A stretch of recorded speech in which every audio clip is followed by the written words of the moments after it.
നാളെ സംസ്ഥാനത്തെ 7 ജില്ലകളിലെ വോട്ടർമാർ വോട്ട് ചെയ്യുന്നതിനായി പോളിംഗ് ബൂത്തിലേക്ക് പോവുകയാണ്.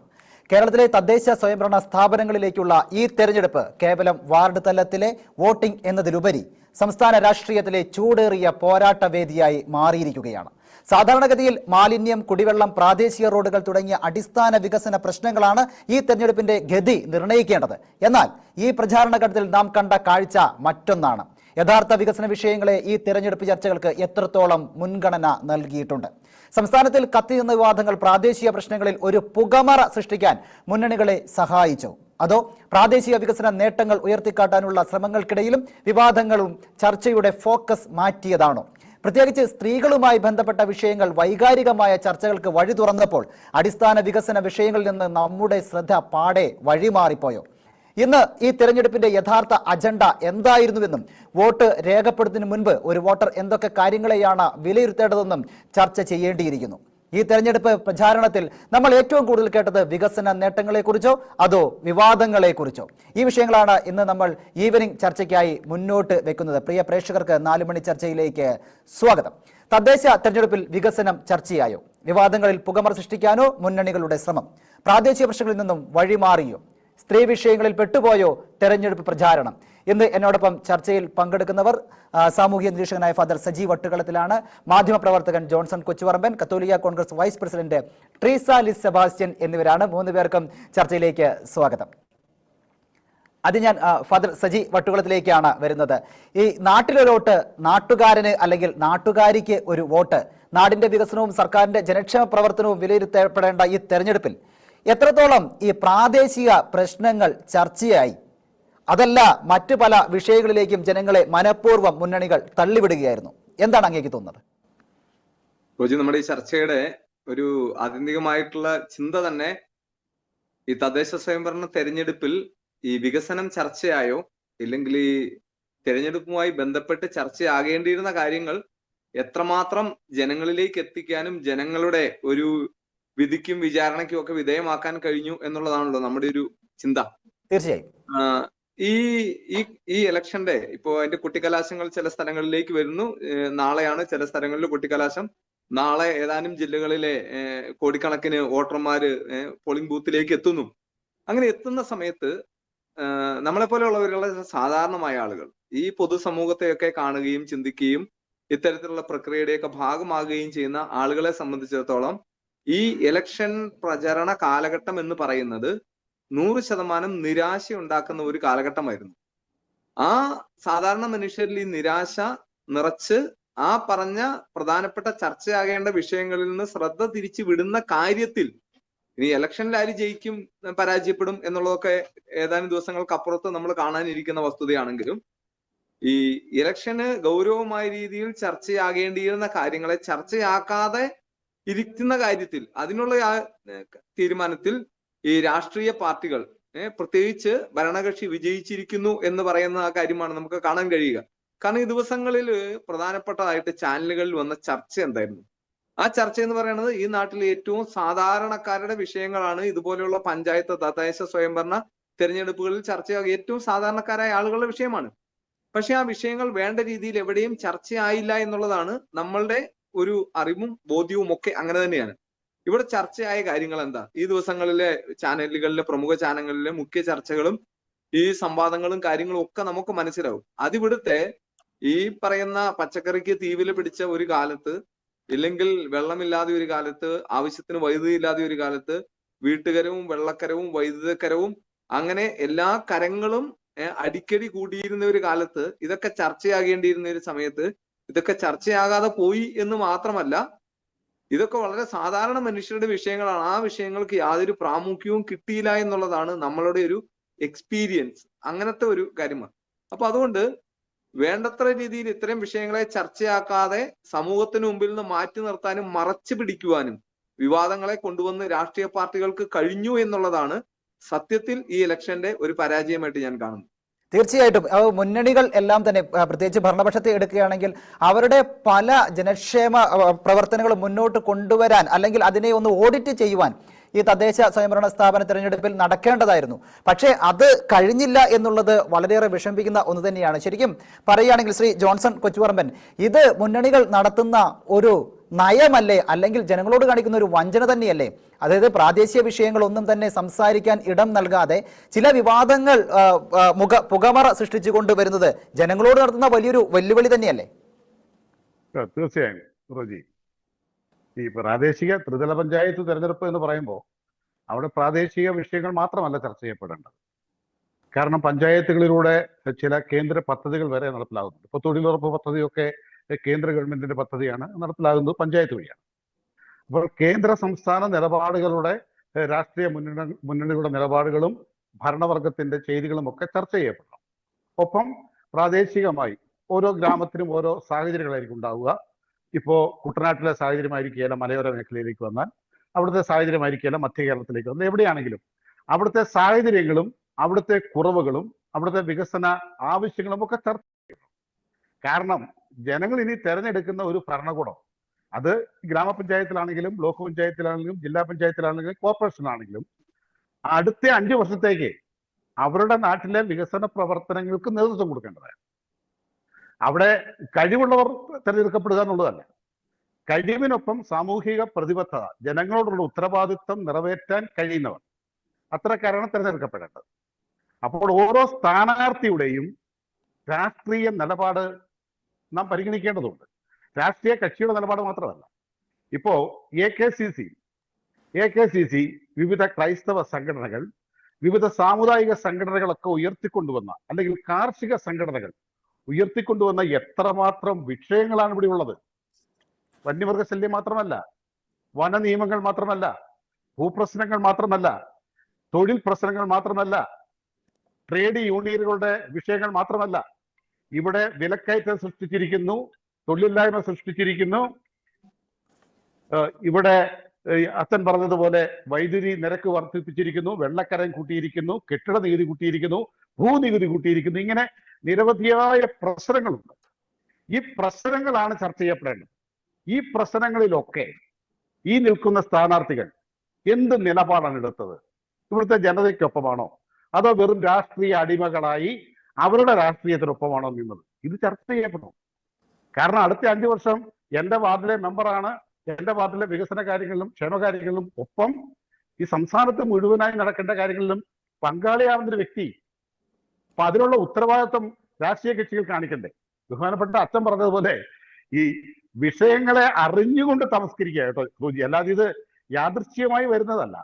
വിഷയങ്ങളെ അറിഞ്ഞുകൊണ്ട് തമസ്കരിക്കുകയും മറ്റ് വിവാദങ്ങൾ ബോധപൂർവം സൃഷ്ടിക്കുകയുമാണ്. ഇപ്പോൾ ഒരു സ്ത്രീ വിഷയം, ഒരു MLA വിഷയം, അതൊരു ഒരു വിഷയം തന്നെയാണ്, ചർച്ച ചെയ്യപ്പെടുന്ന വിഷയം തന്നെയാണ്. അതത്ര അപ്രസക്തമൊന്നുമില്ല. പക്ഷേ അതിന്റെ ഒരു പരിധിയില്ലേ? അല്ല, അത് മാത്രം എന്നുള്ളതാണ്. ഇന്ന് രാവിലെ എനിക്ക് രസം തോന്നി. ദിലീപ് രാവിലെ 5 മണിക്ക് എഴുന്നേൽക്കുന്നു, ദിലീപ് കട്ടിലിരിക്കുന്നു, ദിലീപ് കാപ്പി കുടിക്കുന്നു, ദിലീപ് ബാത്റൂമിൽ പോകുന്നു, ദിലീപ് ഷർട്ട് ഇടുന്നു. ഒരു ചാനലിന്റെ റീലുകൾ ഇങ്ങനെ വന്നുകൊണ്ടിരിക്കുക. ഇതാണ് ഇവിടുത്തെ ജനങ്ങളുടെ വിഷയം. നാളെ തെരഞ്ഞെടുപ്പ് കിടക്കുന്നു. 11 മണിക്ക് കോടതിയിൽ നിന്ന് വിധി ഉണ്ടാവുമല്ലോ, ആ വിധിയെക്കുറിച്ച് ഒരു ചർച്ച ചെയ്താൽ പോരെ? അതിനപ്പുറം യഥാർത്ഥമായ ജനകീയ വിഷയങ്ങളിൽ നിന്ന് രാഷ്ട്രീയ കക്ഷികളും മാധ്യമങ്ങളും, എനിക്ക് മാധ്യമങ്ങളെ ഓർത്ത്, സത്യം പറഞ്ഞാൽ കേരളത്തിലെ വാർത്താ മാധ്യമങ്ങളെ ഓർത്ത് പലപ്പോഴും സങ്കടവും പ്രതിഷേധവും തോന്നുന്നുണ്ട് റോജി. ഇതൊക്കെ സമൂഹത്തോട് പറയേണ്ടതും സമൂഹത്തിന്റെ നാവായി നിൽക്കേണ്ടതും ആരാ? ഞാൻ ഈ പറഞ്ഞതുപോലെ നമ്മൾ ഉയർത്തിക്കൊണ്ടുവന്ന വിഷയങ്ങളൊന്ന് ചിന്തിച്ചു നോക്കി. ഇപ്പൊ ഞാൻ ഇടുക്കിയിൽ നിന്നാണ് സംസാരിച്ചത്. ഇടുക്കിയിലെ ജനങ്ങള് എത്ര മാത്രം പ്രതിസന്ധികളിലൂടെ, ദുഃഖങ്ങളിലൂടെ, കഷ്ടപ്പാടുകളിലൂടെയാണ് കടന്നു പോവുക. എത്ര പേരാണ് വന്യമൃഗ ആക്രമണത്തിൽ കൊല്ലപ്പെട്ടത്? വനനിയമങ്ങൾ രൂക്ഷമാക്കിക്കൊണ്ട് എത്ര പട്ടയ ഭൂമികളാണ് റിസർവ് വനങ്ങളായത്? ബഫർ സോണുകളുടെ വർധനവ് കൊണ്ട് എത്ര പേർക്കാണ് അവരുടെ കൃഷിയിടത്തിൽ പണിയെടുക്കാനാവാതെ വരുന്നത്? നിർമ്മാണ നിരോധനം വന്നതുകൊണ്ട് എത്ര പേർക്കാണ് ഇവിടെ വികസനം നടത്തുവാൻ, ഒരു മാടക്കട പോലും വിൽക്കുവാൻ കഴിയാതെ പോകുന്നത്? ഇതൊക്കെ ചർച്ച ചെയ്യുന്നുണ്ടോ? ഒരു സമുദായ അംഗം എന്ന നിലയിൽ നമ്മൾ ചിന്തിക്കുമ്പോൾ, ഈ ചാനലിലായതുകൊണ്ട് ഞാൻ തുറന്നു പറയാം, ഒരു സമുദായ അംഗം എന്ന നിലയിൽ നമ്മുടെ സമുദായം ഈ കഴിഞ്ഞ 5 വർഷത്തിനിടയിൽ നേരിട്ട പ്രതിസന്ധികൾ എത്രമാത്രമാണ്? നമ്മുടെ ഒരു അഭിമന്യ പിതാവിനെ രാഷ്ട്രീയക്കാരന്റെ പാർട്ടി ഓഫീസിലേക്ക് എന്ന് മുദ്രാവാക്യം വിളിക്കുന്നത് പോലെ അരമനയുടെ മുൻപിൽ പോയി വെല്ലുവിളിക്കുന്ന സാഹചര്യം ഉണ്ടായി. ഒരു പള്ളിയിലെ ഒരു വികാരിയച്ഛന് ആ മുറ്റത്ത് സുരക്ഷിതത്വമില്ല എന്ന സാഹചര്യം ഉണ്ടായില്ലേ? നമ്മുടെ കോളേജുകളിലും സ്കൂളുകളിലും മറ്റ് മതസ്ഥർ അനാവശ്യമായി അന്യായമായി കയറി ചില മുദ്രാവാക്യങ്ങൾ മുഴക്കിക്കൊണ്ട് ആവശ്യങ്ങൾ ഉയർത്തിക്കൊണ്ട് ചില പ്രശ്നങ്ങൾ ഉണ്ടാക്കിയില്ലേ? തീർച്ചയായും അതെ. ഈ വിഷയങ്ങളൊക്കെ പല എടുത്തപ്പോൾ വിധത്തിലുള്ള പ്രതിഷേധങ്ങളൊക്കെ നമ്മൾ കാണുക തന്നെ ചെയ്തു. ഞാനൊന്ന് ശ്രീമതി ട്രീസ അലി സെബാസ്റ്റ്യനിലേക്ക് ഒന്ന് പോവുകയാണ്. ശ്രീമതി ട്രീസ, അതായത് AKCC വലിയ രീതിയിലുള്ള ഒരുപാട് കാര്യങ്ങൾ സമൂഹത്തോട് വിളിച്ചു പറഞ്ഞിരുന്നു അവകാശ സംരക്ഷണ യാത്രയിലൂടെയൊക്കെ. അങ്ങനെ മലയോരത്തെ പ്രതിസന്ധികൾ, മധ്യ കേരളത്തിലെ ആളുകളുടെ പ്രതിസന്ധികൾ, തീരദേശ മേഖലകളുടെ പ്രതിസന്ധികൾ, ഇങ്ങനെ നിരവധി കാര്യങ്ങളാണ് കത്തോലിക്ക കോൺഗ്രസ് ഉയർത്തിയത്. ഈ തദ്ദേശ തെരഞ്ഞെടുപ്പിനോടനുബന്ധിച്ച് നമുക്ക് ഈ പറഞ്ഞ വിഷയങ്ങളൊക്കെ ചർച്ച ചെയ്യുന്നതിനായിട്ട് അല്ലെങ്കിൽ പൊതുമണ്ഡലത്തിലേക്ക് എത്തിക്കാനായിട്ട് സാധിച്ചുവോ? നമ്മള് കേരളം ഒട്ടേറെ പ്രതീക്ഷയോടെ ഉറ്റുനോക്കിയ ഒരു തദ്ദേശ സ്വയംഭരണ തെരഞ്ഞെടുപ്പാണിത്. അതെ. പക്ഷേ ഇതില് ചർച്ച ചെയ്യപ്പെട്ട കാര്യങ്ങൾ ഇവിടെ മറ്റുള്ളവർ സംസാരിച്ചപ്പോൾ സൂചിപ്പിച്ചതുപോലെ തന്നെ ഏറെ നിരാശ തോന്നുന്ന ഒരു അവസ്ഥയിലാണ് നമ്മളിപ്പോൾ എത്തി നിൽക്കുന്നത്. കാരണം അടിസ്ഥാനപരമായിട്ട് കേരള സമൂഹത്തെ ബാധിക്കുന്ന ഏറ്റവും ഗൗരവമായ പ്രശ്നങ്ങൾ ഒന്നും തന്നെ ഈ തെരഞ്ഞെടുപ്പിനനുബന്ധിച്ച് പ്രചരണത്തോടനുബന്ധിച്ച് ചർച്ച ചെയ്യപ്പെട്ടിട്ടില്ല. പ്രത്യേകിച്ചും സാമൂഹിക മാധ്യമങ്ങളിൽ, ടെലിവിഷനിലായാലും മീഡിയകളിലായാലും FB പോലെയുള്ള സാമൂഹ്യ മാധ്യമങ്ങളിലായാലും പ്രധാനപ്പെട്ട ഏറ്റവും ഗൗരവമേറിയ യാതൊരു പ്രശ്നങ്ങളും ചർച്ച ചെയ്യപ്പെട്ടില്ല. അവിടെയൊക്കെ വിവാദങ്ങൾ മാത്രമാണ് ചർച്ച ചെയ്യപ്പെട്ടത്. ഇല്ലെങ്കിൽ സ്ഥാനാർത്ഥികളുടെ പ്രൊമോഷന് വേണ്ടിയിട്ടുള്ള റീലുകളാണ് അവിടങ്ങളിലെല്ലാം നിറഞ്ഞു നിന്നിരുന്നത്. അതിനപ്പുറത്തേക്ക് അടിസ്ഥാനപരമായിട്ട് ജനങ്ങളെ ബാധിക്കുന്ന, അത് മലയോരമാകട്ടെ, തീരദേശമാകട്ടെ, മധ്യ കേരളമാകട്ടെ, സാധാരണക്കാരെ ബാധിക്കുന്നതായിട്ടുള്ള യാതൊരു വിഷയങ്ങളും പൊതുവെ ചർച്ച ചെയ്യപ്പെട്ടതായിട്ട് നമ്മൾ കാണുന്നില്ല. ഈ അടുത്ത ദിവസങ്ങളിലെല്ലാം തന്നെ മുൻപ് ശ്രീ ജോൺസൺ സൂചിപ്പിച്ചതുപോലെ തന്നെ ഒരു MLA ബാധിക്കുന്ന ഒരു കാര്യം അത് ചർച്ച ചെയ്യപ്പെടേണ്ടതാണ്. പക്ഷെ അതിനൊരു പരിധി ഉണ്ടായിരുന്നു. എന്നാൽ നിരന്തരമായിട്ട് രാവിലെ മുതൽ വൈകിട്ട് വരെ ചാനലുകളിൽ ചർച്ച ചെയ്യപ്പെട്ടുകൊണ്ടിരുന്ന ഒരേ ഒരു വിഷയം അത് മാത്രമായിരുന്നു എന്നുള്ളത് കേരള സമൂഹം എങ്ങോട്ടാണ് പോയിക്കൊണ്ടിരിക്കുന്നത്, അല്ലെങ്കിൽ കേരളത്തിലെ മാധ്യമങ്ങൾ ഈ സമൂഹത്തെ എങ്ങോട്ടാണ് കൊണ്ടുപോയിക്കൊണ്ടിരിക്കുന്നത് എന്നൊരു വലിയ ചോദ്യത്തിലേക്ക് നമ്മൾ എത്തിക്കുകയാണ്. ചർച്ച ചെയ്യപ്പെടേണ്ടിയിരുന്ന ശബരിമലയിലെ സ്വർണ്ണ കവർച്ച പോലും ഒരു പരിധിക്ക് അപ്പുറത്തേക്ക് ചർച്ച ചെയ്യപ്പെട്ടിട്ടില്ല. കാരണം അത് ഒട്ടനേകം വ്യക്തികളെ ബാധിക്കുന്ന, അല്ലെങ്കിൽ ഒരു സമൂഹത്തെ തന്നെ ബാധിക്കുന്ന ഒരു കാര്യമായിരുന്നു. അതുപോലും ചർച്ച ചെയ്യപ്പെട്ടിട്ടില്ല എന്നുള്ളതാണ്. ഇത് വാസ്തവത്തില് മുന്നണികൾക്ക് ശ്രദ്ധ തിരിച്ചുവിടാനുള്ള ഒരു വിഷയങ്ങൾ വീണ് കിട്ടി എന്നുള്ളതാണ്. അതവര് വളരെ ആഘോഷമായിട്ട് അവരത് ഉപയോഗിക്കുക തന്നെ ചെയ്തു. അവർക്കത് ഏറ്റവും ഭംഗിയായിട്ട് ഉപയോഗിക്കാൻ കഴിഞ്ഞു. കാരണം അടിസ്ഥാനപരമായ കാര്യങ്ങളുണ്ട്. തദ്ദേശ സ്വയംഭരണ സ്ഥാപനങ്ങളാണ് ജനങ്ങളോട് ഏറ്റവും അധികം ചേർന്ന് നിന്നുകൊണ്ട് അവരുടെ അടിസ്ഥാന പ്രശ്നങ്ങളിൽ ഇടപെടുകയും അടിസ്ഥാന വികസനത്തിന് വഴിയൊരുക്കുകയും ചെയ്യുന്ന സ്ഥാപനങ്ങൾ. എന്നാൽ അതിലേക്കുള്ള ഒരു തെരഞ്ഞെടുപ്പ് നടക്കുമ്പോൾ അടിസ്ഥാനപരമായിട്ട് പ്രാദേശികമായിട്ടുള്ള കാര്യങ്ങൾ എത്രത്തോളം ചർച്ച ചെയ്യപ്പെട്ടു. ഇവിടെ നമ്മൾക്കറിയാം, മുന്നണികളുടെ പ്രകടന പത്രികകളായാലും നമ്മളെ സമീപിക്കുന്ന സ്ഥാനാർത്ഥികൾ നമ്മളോട് പറയുന്നതായാലും വാഗ്ദാനങ്ങളുണ്ട്. അതോടൊപ്പം മുൻപ് ഭരിച്ചിരുന്നവര് നടത്തുന്ന അവകാശവാദങ്ങളുണ്ട്. അവര് ഇത് ചെയ്തു, അത് ചെയ്തു. ഇതിനപ്പുറത്തേക്ക് പ്രശ്നങ്ങൾ അവർ ചർച്ച ചെയ്തിരുന്നു എന്ന് ചോദിച്ചാൽ ഇല്ല എന്ന് തന്നെ പറയേണ്ടി വരും. വളരെ ചുരുക്കം ആളുകൾ മാത്രമേ സാമൂഹ്യ പ്രതിബദ്ധതയോടുകൂടി പ്രശ്നങ്ങളെ അഡ്രസ്സ് ചെയ്തിട്ടുള്ളൂ. ഒട്ടനേകം പ്രതിസന്ധികൾ നിലനിൽക്കുന്ന ഒരു സമൂഹമാണ് കേരളത്തിലെ സമൂഹം ഇന്ന്. നമുക്കറിയാം, കടത്തിൽ നിന്ന് കടത്തിലേക്ക് കൂപ്പുകുത്തിക്കൊണ്ടിരിക്കുന്ന ഒരു സർക്കാരാണ്. ആകെ വരുമാനം എന്ന് പറയുന്നത് ടാക്സ് ആണ്. കരം ഒന്നിനൊന്നിൽ കൂടിക്കൊണ്ട് വരുന്നു. ലോട്ടറിയും ബിവറേജും അല്ലാതെ കേരള സർക്കാരിന് എന്താണ് വരുമാനം എന്ന് ചോദിച്ചു കഴിഞ്ഞാൽ ഒന്നും തന്നെ ഇല്ലാന്ന് നമ്മൾക്ക് ഖേദത്തോടെ പറയേണ്ടി വരും. അങ്ങനെ നിൽക്കുന്ന ഒരു സമൂഹത്തില് നമ്മളുടെ വളരെയധികം കൊട്ടിഘോഷിച്ചാണ് അതിദാരിദ്ര്യം നിർമ്മാർജ്ജനം ചെയ്യുന്നതൊക്കെ സർക്കാർ പ്രഖ്യാപിച്ചത്. പക്ഷേ ഇവിടെ നിലനിൽക്കുന്ന ഒരു അദൃശ്യ ദാരിദ്ര്യമുണ്ട്. മിഡിൽ ക്ലാസ്സും ലോവർ മിഡിൽ ക്ലാസ്സും അനുഭവിച്ചുകൊണ്ടിരിക്കുന്ന ഒരു അദൃശ്യ ദാരിദ്ര്യം. അതിന് കാരണമായ ഒട്ടനേകം കാര്യങ്ങളുണ്ട്. കാർഷിക മേഖലയിലെ വിലത്തകർച്ചയായാലും, ഭൂമി ഉപേക്ഷിച്ചു പോകേണ്ട അവസ്ഥ, വന്യജീവികളുടെ ആക്രമണവും, അതുപോലെ തന്നെ വനനിയമങ്ങളുടെ പ്രശ്നങ്ങളും, അതുപോലെ ഭൂമി തരം മാറ്റുന്നതിനുള്ള വിഷയങ്ങൾ, അനേകം പട്ടയ പ്രശ്നങ്ങളും അനേകം വിഷയങ്ങളുണ്ട്. കത്തോലിക്ക കോൺഗ്രസ് ഈ നാളുകളിൽ ഉന്നയിച്ചുകൊണ്ടിരിക്കുന്ന പ്രശ്നങ്ങൾ. ഇതടക്കം ബേസിക് ആയിട്ട് ജനസമൂഹത്തെ ബാധിക്കുന്ന പ്രശ്നങ്ങൾ ഒന്നും വേണ്ട. കേരളത്തിന്റെ കാസർഗോഡ് മുതൽ തിരുവനന്തപുരം വരെ റോഡ് മാർഗം യാത്ര ചെയ്യാൻ നമ്മളെ കൊണ്ട് സാധിക്കുമോ? അത്രയധികം മോശമാണ് നമ്മളുടെ റോഡുകളുടെ അവസ്ഥ. മാലിന്യങ്ങൾ കുമിഞ്ഞുകൂടുന്നു. തെരുവ് നായ്ക്കളുടെ ഉപദ്രവം റിപ്പോർട്ട് ചെയ്യാത്ത ഒരു ദിവസം പോലും കേരളത്തിൽ ഉണ്ടാകുന്നില്ല. അതേപോലെ തന്നെയാണ് വന്യജീവികളുടെ ഉപദ്രവങ്ങൾ റിപ്പോർട്ട് ചെയ്യാത്ത, ആക്രമണങ്ങൾ റിപ്പോർട്ട് ചെയ്യാത്ത, അല്ലെങ്കിൽ വന്യജീവികൾ കൃഷി തകർത്ത വിഷയങ്ങൾ റിപ്പോർട്ട് ചെയ്യാത്ത ദിവസങ്ങൾ ഉണ്ടാകുന്നില്ല. ഇതടക്കമുള്ള ഒട്ടനേകം പ്രശ്നങ്ങൾ നിലനിൽക്കൊണ്ട് എന്തുകൊണ്ടാണ് കേരളത്തിലെ മാധ്യമങ്ങൾ, കേരളത്തിലെ രാഷ്ട്രീയക്കാര്, കേരളത്തിലെ സമൂഹം ഇങ്ങനെയുള്ള വളരെ നമ്മൾ ഒരു പക്ഷെ ഒരു പരിധിക്ക് അപ്പുറത്തേക്ക് ഒരു കാരണവശാലും കൊണ്ടുപോകരുതാത്ത ചില വിഷയങ്ങൾ ചർച്ച ചെയ്ത് ഇന്നു മുതൽ അങ്ങോട്ട് ഇനിയിപ്പോ കുറച്ച് ദിവസത്തേക്ക് നാളെ 7 ജില്ലകള് തെരഞ്ഞെടുപ്പിലേക്ക് പോവുകയാണ്. പക്ഷെ ഇന്നത്തെ ചാനലുകളുടെ പ്രധാന ചർച്ച ദിലീപിന്റെ വിഷയമാണ്, ഒരു നടന്റെ വിഷയമാണ്. നാളെ തെരഞ്ഞെടുപ്പ് നടക്കുമ്പോൾ ഇന്നത്തെ ചർച്ച അതാണ്.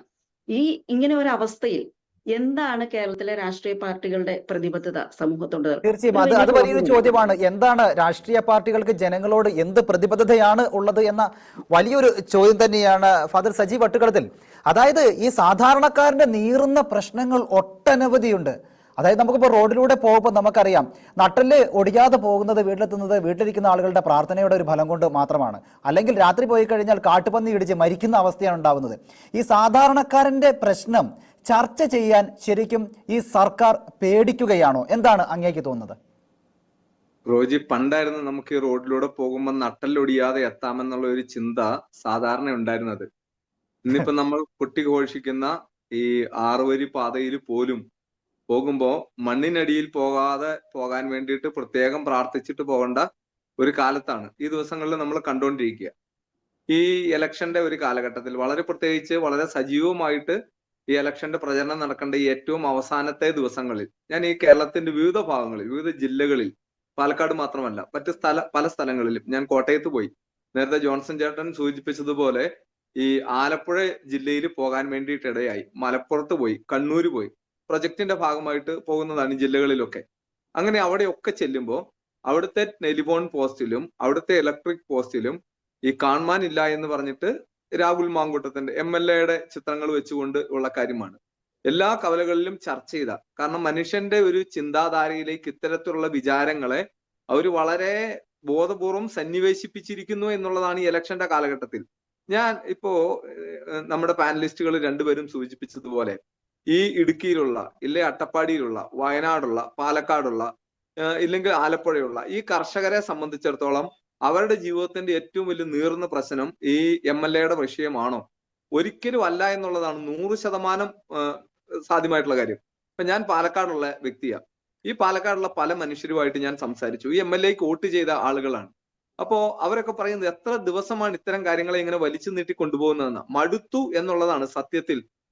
ഈ വാർത്തകളൊക്കെ കണ്ട് അപ്പോ അതിന്റെ കൂടെ ഞാൻ തന്നെ ഈ കഴിഞ്ഞ ദിവസങ്ങളിൽ ഈ നമ്മളുടെ പ്രിന്റഡ് മീഡിയയിൽ തന്നെ 1-2 കാര്യങ്ങൾ കൊടുത്തു. അത് വളരെ ഗൗരവമുള്ള കാര്യങ്ങളാണ്. അതിൽ ഒരു കാര്യം എന്ന് പറയുന്നത് ഈ കിഫയുടെ നേതൃത്വത്തിൽ നടന്ന നല്ല ഇന്നോവേറ്റീവ് ആയിട്ടുള്ള ഒരു പ്രോഗ്രാമാണ്. അതായത് കിഫ മുൻപോട്ട് വെച്ച കർഷകരുടെ കുറെ കാര്യങ്ങളുണ്ട്. ആ കാര്യങ്ങളെ അഡ്രസ്സ് ചെയ്യാൻ ഒപ്പം നിൽക്കുന്ന ആളുകൾക്ക് മാത്രമേ വോട്ട് ചെയ്യുള്ളൂ എന്ന് കർഷകർക്ക് അവർ കൊടുക്കുന്ന ഒരു സാക്ഷ്യപത്രമാണ്. അതായത് കർഷകർ ഉന്നയിക്കുന്ന ഈ വിഷയങ്ങളുടെ കൂടെ ഞങ്ങൾ ഉണ്ട് എന്ന് പറഞ്ഞിട്ട് അവർ ഒപ്പുവെച്ച് കൊടുക്കുന്ന ഒരു കാര്യം. അതുമായി ബന്ധപ്പെട്ടുണ്ടായിരുന്ന ചിത്രങ്ങളും മറ്റു കാര്യങ്ങളും ഒക്കെ പത്രങ്ങളിൽ കൊടുക്കാനായിട്ട് പരിശ്രമിക്കുമ്പോൾ അതൊന്നും ഒരു വാർത്തയായി വന്നേയില്ല. അപ്പൊ അതുകൊണ്ട് ഈ വിഷ്വൽ മീഡിയ മാത്രമല്ല, ഈവൻ ഇതുപോലുള്ള പ്രിന്റഡ് മീഡിയയും ഈ വിവാദങ്ങളുടെ പുറകെ പോകാൻ വേണ്ടിയിട്ട് ആഗ്രഹിക്കുന്ന ഒരു കാലഘട്ടത്തിൽ ജീവിക്കേണ്ട ദുരവസ്ഥ നമുക്കുണ്ടായി എന്നുള്ളതാണ് ഒന്നാമത്തെ ഒരു കാര്യം. രണ്ടാമത്തെ ഒരു കാര്യം എന്ന് പറയുന്നത്, ഇപ്പോ ഇതിന്റെ അകത്ത് ഈ പ്രാദേശികമാണ്, തദ്ദേശ സ്വയംഭരണമാണ്, ഓരോ പ്രദേശത്തുമുള്ള ആളുകളാണ്. ആ ആളുകളുടെ ക്രെഡിബിലിറ്റിക്ക് അനുസരിച്ചാണ് വോട്ട് ചെയ്യുന്നതെങ്കിലും ആ ആളുകള് പ്രതിനിധീകരിക്കുന്നത് ഇവിടെ ഭരണം നടത്തുന്ന, ഇവിടെ രാഷ്ട്രീയം കൈയാളുന്ന രാഷ്ട്രീയ പാർട്ടികളെയാണ്. തീർച്ചയായിട്ടും അങ്ങനെ ഒരു രാഷ്ട്രീയ പാർട്ടിയാണ്. അപ്പൊ ആ രാഷ്ട്രീയ പാർട്ടി പൊതുവിഷയത്തിൽ എടുക്കുന്ന നിലപാടിന്റെ ഏതെങ്കിലുമൊക്കെ രീതിയിലുള്ള പിന്നാമ്പുറക്കാരാണ് ഈ മത്സരിക്കുന്ന ഓരോ ആളുകളും. അപ്പൊ അതുകൊണ്ട് ഈ പൊതുവായിട്ട് ഈ രാഷ്ട്രീയ പാർട്ടികൾ ചിന്തിക്കുന്ന കാര്യങ്ങൾ, അവരുടെ വിചാരം, അവരെങ്ങനെ മനുഷ്യരുടെ കൂടെ നിൽക്കുന്നു, ഈ പറയുന്ന കാര്യങ്ങളൊക്കെ വളരെ പ്രസക്തമായിട്ടുള്ള കാര്യമാണ്. ഈ ഏറ്റവും ദാരുണമായി പോയ കാര്യം എന്താണെന്നറിയോ? ഈ തദ്ദേശ സ്വയംഭരണ വകുപ്പിലേക്ക് നടത്തുന്ന ഈ തെരഞ്ഞെടുപ്പിന്റെ കാലഘട്ടത്തില് ഈ കർഷകന്റെ, പ്രത്യേകിച്ച് മലയോര കർഷകന്റെ ഒരു കാര്യവും എവിടെയും ചർച്ചയായില്ല. അതിനു പകരം എന്തൊക്കെ ചർച്ചയായി എന്നറിയാവോ? അതിനു പകരം സ്വർണത്തിന്റെ കാര്യം ചർച്ചയായി, സ്വർണത്തിന്റെ കൊള്ള ചർച്ചയായി, ജയിലിൽ പോയവരെ ചർച്ചയായി, പുറത്താക്കാത്ത ആളുകളെ ചർച്ചയായി, പുറത്താക്കിയതും പുറത്താക്കാത്തതുമായ ആൾക്കാർ ചർച്ചയായി.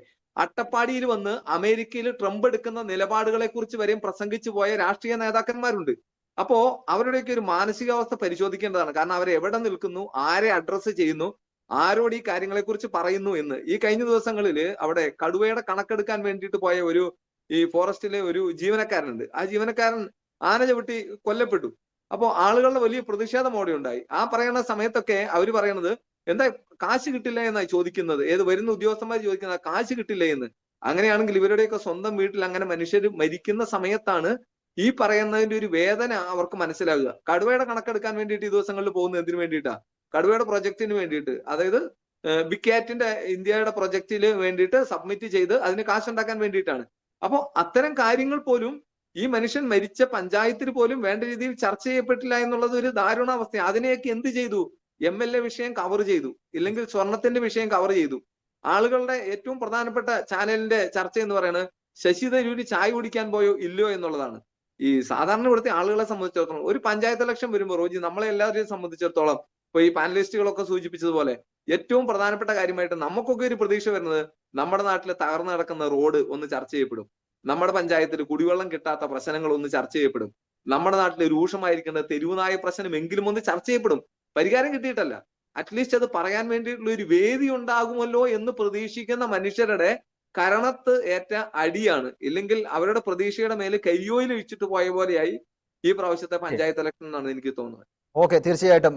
ശ്രീ ജോൺസൺ കൊച്ചുപറമ്പൻ, അതായത് ഒരു വോട്ട് ഒരു മൂല്യം എന്നാണ് നമ്മൾ പറയുന്നത്. അപ്പോൾ സാധാരണക്കാരായ ജനങ്ങൾ നിങ്ങൾ വന്ന് വോട്ട് ചെയ്തങ്ങ് പോയിക്കോളൂ, ഞങ്ങളെ വിജയിപ്പിച്ചോളൂ, അല്ലാതെ നിങ്ങളുടെ കാര്യങ്ങളൊന്നും സംസാരിക്കാൻ ഇവിടെ ആർക്കും സമയം ഇല്ല എന്ന ഒരു രീതിയാണോ ഈ മുന്നണികൾ മുന്നോട്ട് വെക്കുന്നത്? കാരണം ഇപ്പോൾ അച്ഛൻ പറഞ്ഞതുപോലെ എന്താണ് ഇവർ സംസാരിക്കുന്നത്? അട്ടപ്പാടി വന്നിട്ട് അമേരിക്കയിൽ നടക്കുന്ന കാര്യങ്ങളാണ് സംസാരിക്കുന്നതെന്ന് പറഞ്ഞേ. അപ്പോൾ അതായത് നിങ്ങൾ വന്ന് വോട്ട് ചെയ്യുക, നിങ്ങൾ പോയിക്കോളൂ, ഞങ്ങളെ ജയിപ്പിക്കുക, നിങ്ങളുടെ കാര്യങ്ങളൊന്നും ചർച്ച ചെയ്യാൻ ഞങ്ങൾക്ക് സമയമില്ല, നിങ്ങൾ വോട്ട് ചെയ്യാൻ വേണ്ടി മാത്രമുള്ളവരാണ് എന്നൊരു രീതിയാണോ ഈ മുന്നണികൾ മുന്നോട്ട് വെക്കുന്നത്?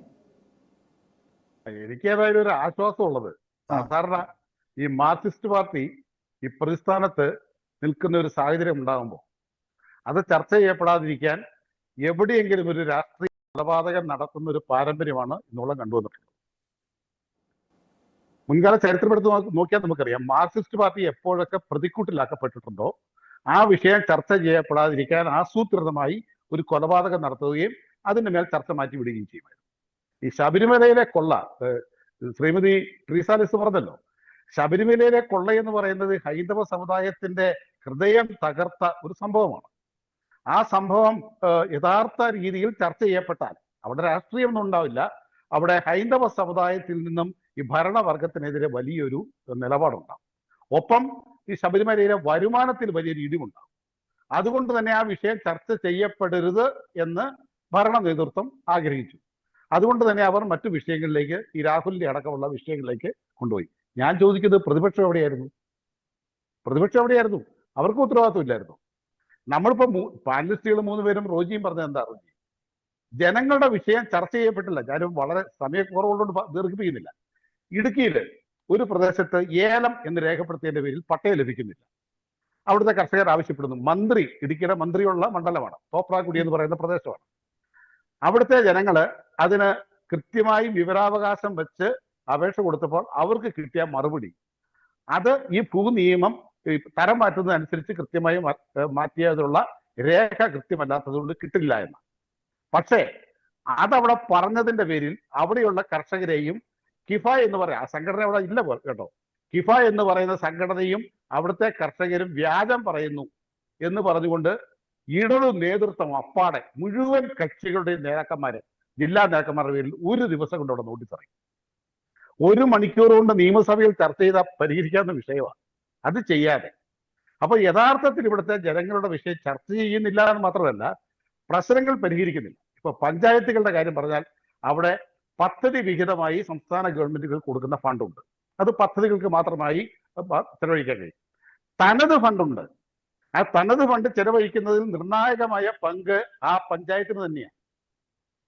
ഇത് ചെലവഴിക്കുന്നതിന് കൃത്യമായ ഒരു മാർഗനിർദ്ദേശം കൊടുക്കട്ടെ. ഇപ്പോ വെള്ളക്കെട്ടിന്റെ പ്രശ്നം, അച്ഛൻ പറഞ്ഞതുപോലെ ഗ്രാമീണ റോഡുകളുടെ പ്രശ്നം, ഈ സ്ട്രീറ്റ് ലൈറ്റുകളുടെ പ്രശ്നം, തെരുവ് നായകളുടെ പ്രശ്നം, ഇങ്ങനെയുള്ള എത്രമാത്രം പ്രശ്നങ്ങളാണ് ഓരോ ഗ്രാമങ്ങളിൽ ഉണ്ടാവുന്നത്. ഇതൊക്കെ പരിഹരിക്കാൻ ഈ ഫണ്ടുകൾ ചെലവഴിക്കണ്ടേ? അപ്പൊ ഇതിനൊക്കെ പ്രാപ്തരായവരെയാണോ തെരഞ്ഞെടുക്കപ്പെടുന്നത്? ഞാൻ ആദ്യം പറഞ്ഞതുപോലെ സമുദായത്തോടും സമൂഹത്തോടും കൃത്യമായിട്ട് അത് പറയാം. സമൂഹത്തോട് മാത്രം പോരാ, സമുദായത്തോടും പ്രതിബദ്ധതയുള്ളവരാണോ തെരഞ്ഞെടുക്കപ്പെടുന്നത്? ഇതൊക്കെയാണ് ചർച്ച ചെയ്യപ്പെടേണ്ടത്. പക്ഷെ ചർച്ച ചെയ്യപ്പെട്ടില്ല. എന്റെ കയ്യിൽ ഒരു 60ഓളം നോട്ടീസുകൾ ഇരിപ്പുണ്ട്. ഞാൻ ഈ വിവിധ സ്ഥലങ്ങളിൽ കൂടെ പോകുമ്പോൾ അവിടെയുള്ള ഈ സ്ഥാനാർത്ഥികളും മുന്നണികളും തരുന്നതാണ്. അതിനകത്ത് ഞാനിപ്പോ ആ രാഷ്ട്രീയ കക്ഷിയുടെ പേര് പറയുന്നതുകൊണ്ട് ആരും തെറ്റിദ്ധരിക്കരുത്. ആപ്പ് AFP എന്ന് പറയുന്ന ആപ്പ് എന്ന് പറയുന്ന സംഘടനയുടെ 2 സ്ഥാനാർത്ഥികൾ, ഒരാൾ മൂന്നാറ്റിൽ മത്സരിക്കുന്നുണ്ട്, ഒരാള് തൊടുപുഴ കരിമണ്ണൂർ മത്സരിക്കുന്നുണ്ട്. അവര് മാത്രമാണ് റോജി, വളരെ ഖേദത്തോടെ ഞാൻ പറയട്ടെ, ജില്ലയിലെ ഭൂപ്രശ്നങ്ങളും ജില്ലയിലെ വനനിയമങ്ങളും ജില്ലയിലെ പ്രശ്നങ്ങളും ചർച്ച ചെയ്യപ്പെട്ടിരിക്കുന്നത് ആ 2 മണ്ഡലങ്ങളിലെ ഈ 2 സ്ഥാനാർത്ഥികൾ മാത്രമാണ്. ബാക്കി ഇടതു മുന്നണിയുടെയും വലതു മുന്നണിയുടെയും ഒന്നും ഒരു ആള് പോലും ചർച്ച ചെയ്തിട്ടില്ല. അവര് മുമ്പേ അച്ഛൻ പറഞ്ഞ പോലെ ഒരു വാഗ്ദാനം കൊണ്ട് കൊടുക്കുക, ഞാൻ തെരഞ്ഞെടുക്കപ്പെട്ടാൽ നിങ്ങളോടൊപ്പം ഉണ്ടാകും. ഇവിടുത്തെ പ്രശ്നങ്ങൾ പറയാതെ, പ്രശ്നങ്ങളുടെ സൊല്യൂഷൻ പറയാതെ ഇവർ പിന്നെ എങ്ങനെയാ ചർച്ച ചെയ്യാതെ പോകുന്നത്? വികസനത്തെ കുറിച്ച് ചർച്ച ചെയ്തിരിക്കുന്നത്, ഞാൻ ഈ നോട്ടീസുകൾ മുഴുവൻ പരിശോധിച്ചു.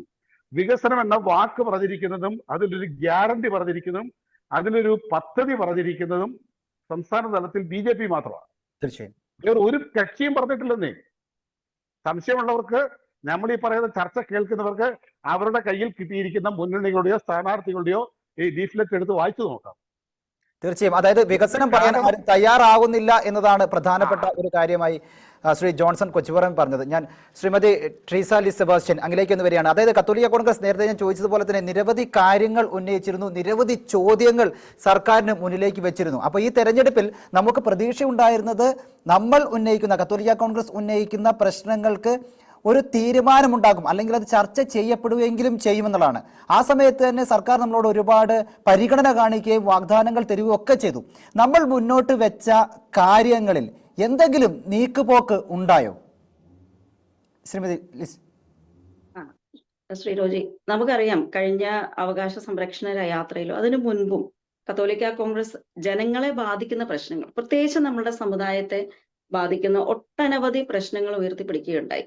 അതുകൊണ്ട് തന്നെയാണ് അത്രയും ബുദ്ധിമുട്ടുകൾ സഹിച്ചുകൊണ്ട് നമ്മൾ കാസർഗോഡ് മുതൽ തിരുവനന്തപുരം വരെ കേരളത്തിലുടനീളം നമ്മൾ യാത്ര ചെയ്തതും ജനങ്ങളിലേക്ക് ഈ കാര്യങ്ങളെല്ലാം എത്തിച്ചതും അവരിൽ നിന്നുള്ള വളരെ മികച്ച ഒരു പ്രതികരണം നമ്മൾ കേരള സമൂഹം ഒന്നായി കണ്ടപ്പോൾ നമുക്കൊരു പ്രതീക്ഷ ഉണ്ടായിരുന്നു. വരുന്ന തദ്ദേശ തെരഞ്ഞെടുപ്പിൽ ഈ പറയുന്ന നമ്മൾ ഉന്നയിച്ച വിഷയങ്ങളെ കുറിച്ച് രാഷ്ട്രീയ കക്ഷികൾ, ഭരണപക്ഷവും പ്രതിപക്ഷവും അടക്കമുള്ള രാഷ്ട്രീയ കക്ഷികൾ ഗൗരവമായി പരിഗണിക്കും, അത് ചർച്ചയാകുമെന്ന്. പക്ഷേ നമ്മൾ ഉദ്ദേശിച്ച തലത്തിലേക്ക് അങ്ങനെ ഒരു ചർച്ചകൾ നടന്നിട്ടില്ല എന്നുള്ളത് വളരെ ഖേദകരമാണ്. കാരണം നമ്മൾ കണ്ടു കഴിഞ്ഞതാണ് എന്തൊക്കെയായിരുന്നു ഈ പ്രചരണ കാലത്ത് ചർച്ചയായത് എന്നുള്ളത്. കേരള സമൂഹത്തിൽ പൊതുവായിട്ട് വരുമ്പോൾ ഇതൊന്നുമല്ല ചർച്ചയായത്. ഇത് ചർച്ചയായത് കേരളത്തിലെ നമ്മളെ പോലെയുള്ള വളരെ സാധാരണക്കാര്, കക്ഷി രാഷ്ട്രീയം ഇല്ലാതെ മാറി നിന്ന് വീക്ഷിക്കുമ്പോൾ നമ്മളെ ബാധിക്കുന്ന ഒന്നും തന്നെ ചർച്ച ചെയ്യപ്പെട്ടിട്ടില്ല. ഒരുപക്ഷെ സജീച്ചൻ പറഞ്ഞതുപോലെ ട്രംപിനെ പറ്റി അട്ടപ്പാടിയിൽ പോയി ചർച്ച ചെയ്യുന്ന തലത്തിലേക്ക് നമ്മളുടെ രാഷ്ട്രീയ കക്ഷികള് എല്ലാവരുടെയും ശ്രദ്ധ തിരിച്ചുവിടുന്ന ഒരു കാര്യമാണ് നമ്മൾ ഈ ദിവസങ്ങളിലെല്ലാം കണ്ടുവന്നിരിക്കുന്നത്. ഒട്ടനേകം പ്രശ്നങ്ങൾ ഉണ്ടായിരുന്നു. നമ്മൾ ഓരോ സ്ഥലത്ത്, ഞാനിപ്പോ ഈ പെരിന്തൽമണ്ണ ടൗണിൽ ജീവിക്കുന്ന ഒരാളാണ്.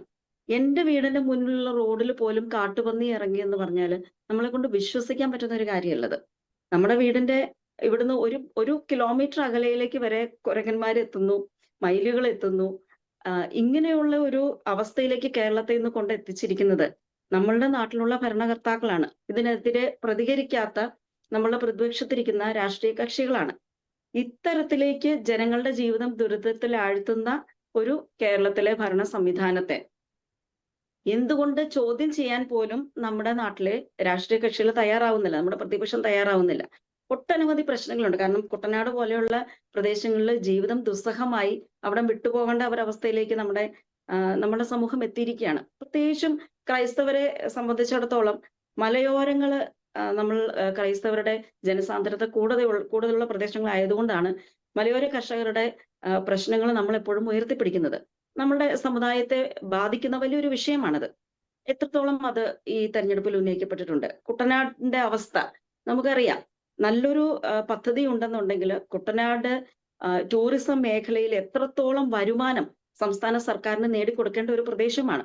അതുപോലെ തന്നെ എത്ര ഭംഗിയായിട്ട് അവിടെ ജനങ്ങൾക്ക് ജീവിക്കാനുള്ള സാഹചര്യങ്ങൾ ഒരുക്കപ്പെടാവുന്ന സാഹചര്യമുള്ള ഒരു സ്ഥലമാണ് കുട്ടനാട്.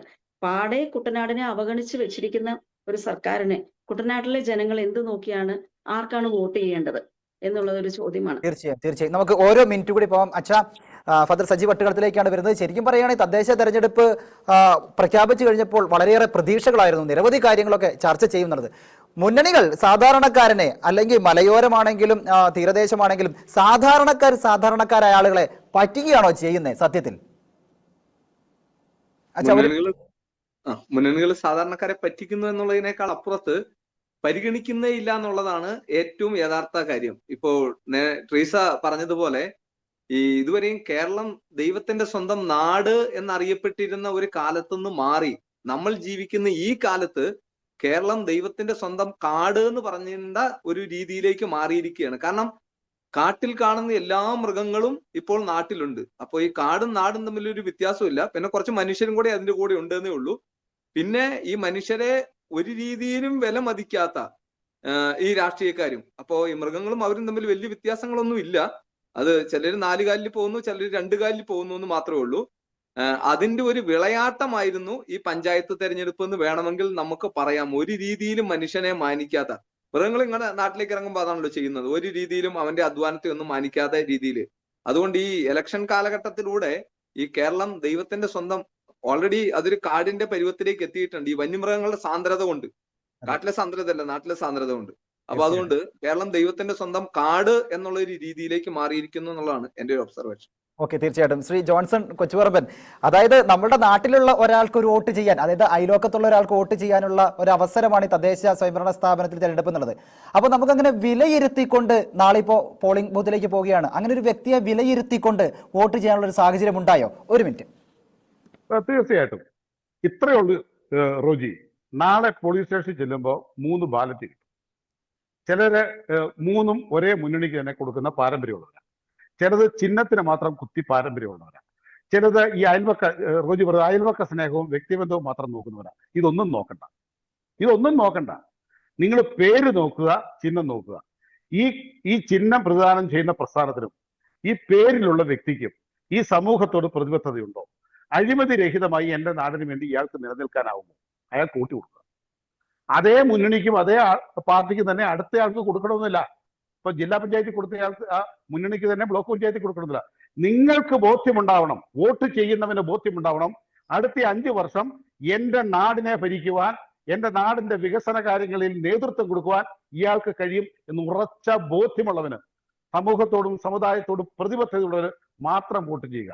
ഒരു കാര്യം കൂടി, ഇത് ആര് വന്നാലും കുഴപ്പമില്ല, ആര് വന്നാലും കണക്കല്ലേ എന്ന് ചോദിച്ചുകൊണ്ട് ജനാധിപത്യ പ്രക്രിയയിൽ നിന്ന് മാറി നിൽക്കരുത്.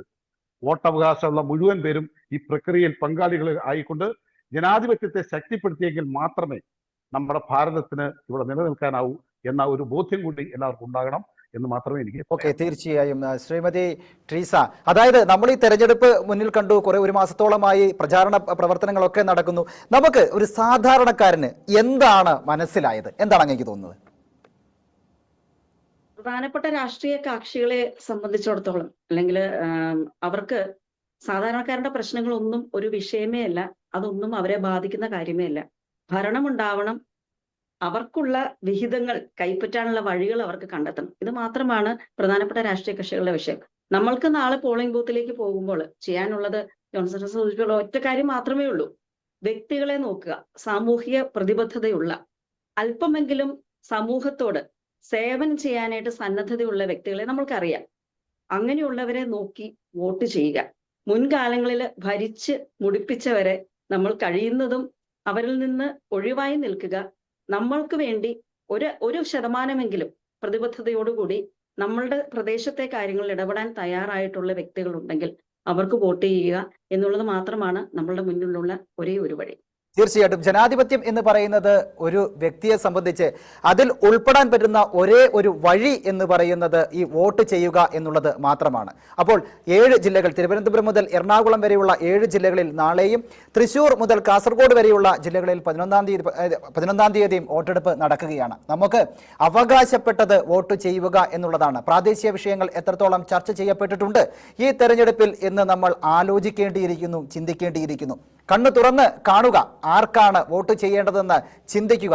ചിന്തിച്ച് മാത്രം നിങ്ങൾ നിങ്ങളുടെ സമ്മതിദാന അവകാശം രേഖപ്പെടുത്തുക. ഈവനിംഗ് ചർച്ച ഇവിടെ പൂർണ്ണമാകുന്നു. പാനലിസ്റ്റുകൾക്കും പ്രിയപ്പെട്ട പ്രേക്ഷകർക്കും നന്ദി. Okay, thank you.